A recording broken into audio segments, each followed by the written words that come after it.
Today I'll be doing Biscoff Blondies. These are packed with Biscoff cookies and cookie butter. I do have a short based on this recipe, but I wanted to make a longer video just to be more thorough with the instructions. The full recipe should be in the description. First step is preheating your oven to 350 degrees Fahrenheit. And then we're going to start with 2 2/3 cups of flour. I always make sure I'm scooping the flour into the cup with a spoon, because if I just scoop it directly with the cup, it might compact the flour and just add more than I want. I'm using separate bowls, but you can use the same bowls for wet and dry ingredients if you'd like. But to the flour, we're going to add 2 teaspoons of baking powder. I'm sifting mine to make sure these clumps don't make it in, they don't taste good. Just add the 1 teaspoon of salt and then mix the dry ingredients together, and then we can put this bowl aside for now. Now we're on to the wet ingredients. I like to start out by adding the 2 cups of brown sugar and 1 cup of softened butter and mix them together.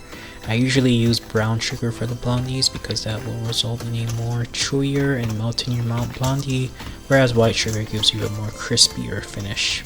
Then we're going to add the 2 eggs and at least 2 tablespoons of vanilla extract, but sometimes I like to hit it with one of these just to get a little bit of extra vanilla in there.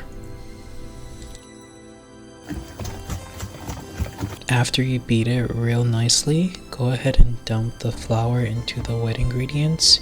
You can do this in smaller batches, but I usually just dump the whole bowl inside and then start folding it in. As you're folding the ingredients together, make sure you also get the sides. A lot of flour gets stuck there, so just try your best to scrape off the flour as best as you can.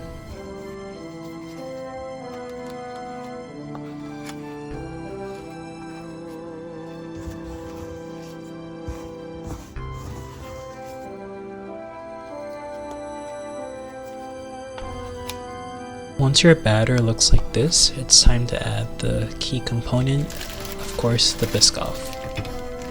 We're going to go ahead and roughly chop about 1 cup of the Biscoff cookies that we're going to add directly to the batter.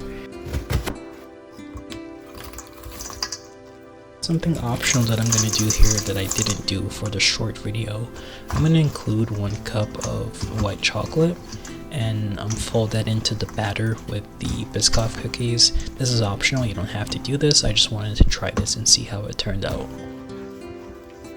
Next, you're going to prepare a 9 by 13 inch pan. Just oil it up with whatever you want to use. I like to line my pan with some aluminum foil just to make sure nothing is sticking.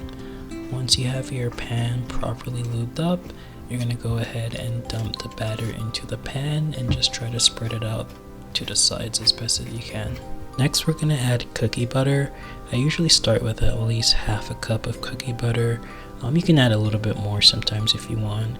I go ahead and put it in the microwave for about 30 seconds just to liquefy it, and then just drop it in random spots throughout the pan.